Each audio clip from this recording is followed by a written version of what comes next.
Hey, it's Endymion for the Dork at Arms, etc. I'm here in the lovely village homes here in Davis, right by my apartment. Just kind of enjoying the space and gonna have a little chat. But I have something kind of unusual to talk about. Not unusual like in general necessarily, but for the channel. I already did sort of something for Pride Month with my little amateur flag throwing. Oh, look, plums. Beautiful. But I wanted to talk about something a little more personal. So I'm not going to point fingers or name names or whatever, but there's a very interesting thing, and I refuse to name names because it's not one person. It's plenty of people who say this or do this, but plenty of folks seem to, when they talk about LGBT plus stuff, they tend to call it political agenda. They tend to refer to it as a political regime or ideology or whatever.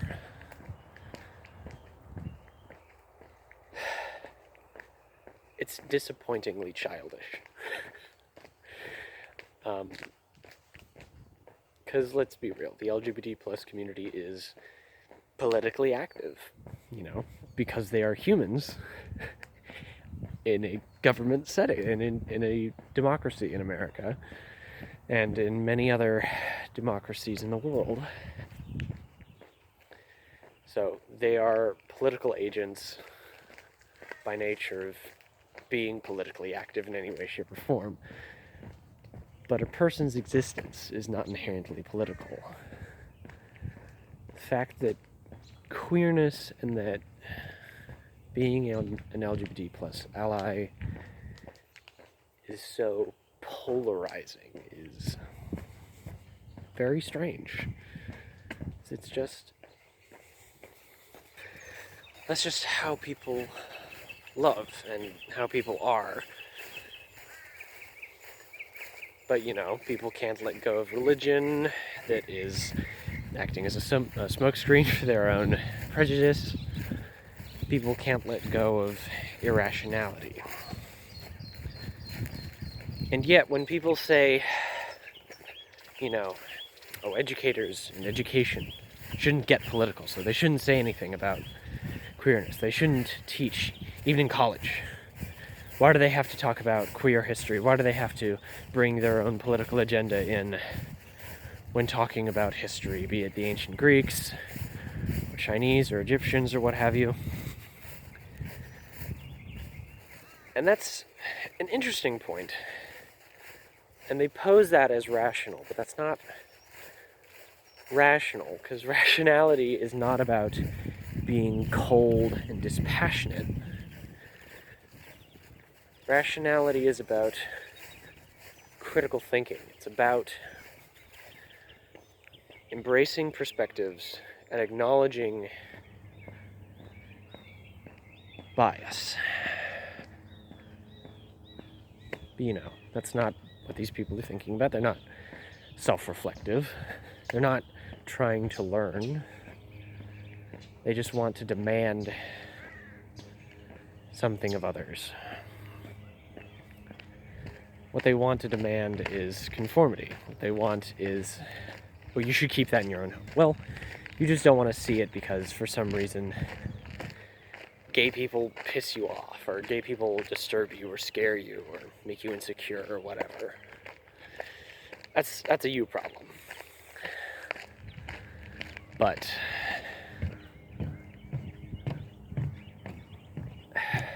that regard is also, in and of itself, pretty ridiculous. That regard being, people shouldn't look at history and try to pinkwash it, Which, I mean, that's a useful term for certain discussions, but history includes all people. History includes all people. So, why not include all people when discussing history?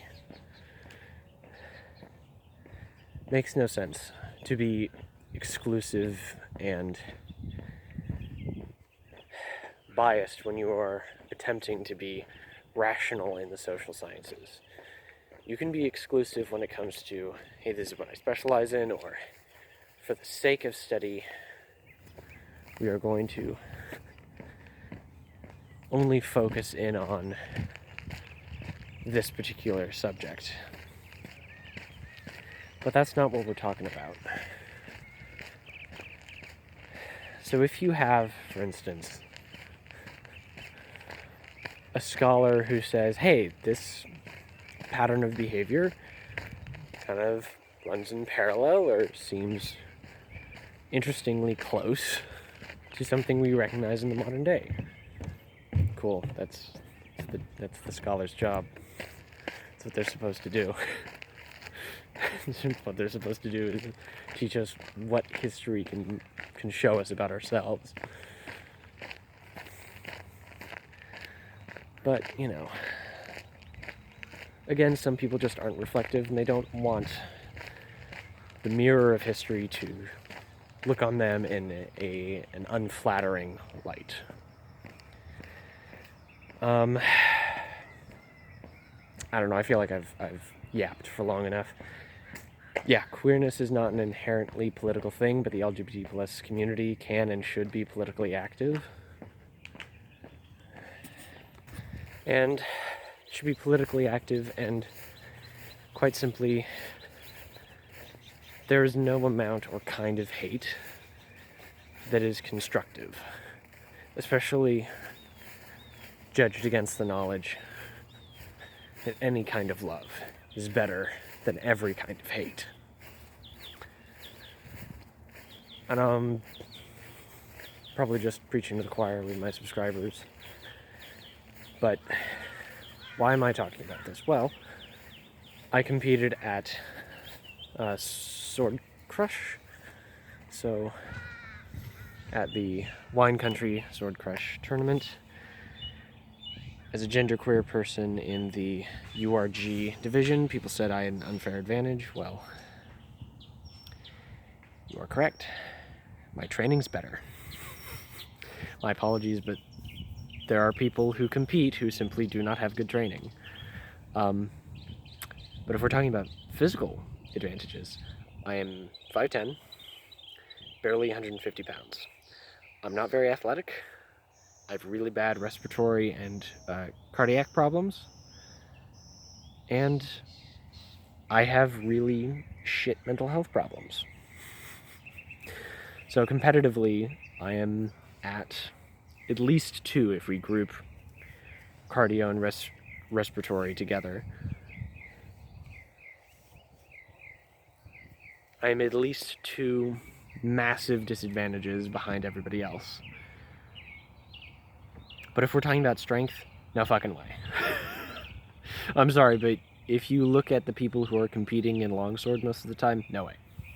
I don't outclass any of them. I maybe outweigh 8 people that I saw there. Maybe 8. I know for sure 2. But, you know, my example is anecdotal, take for it what you will. You know, people complained. And it doesn't matter to me that people complained, but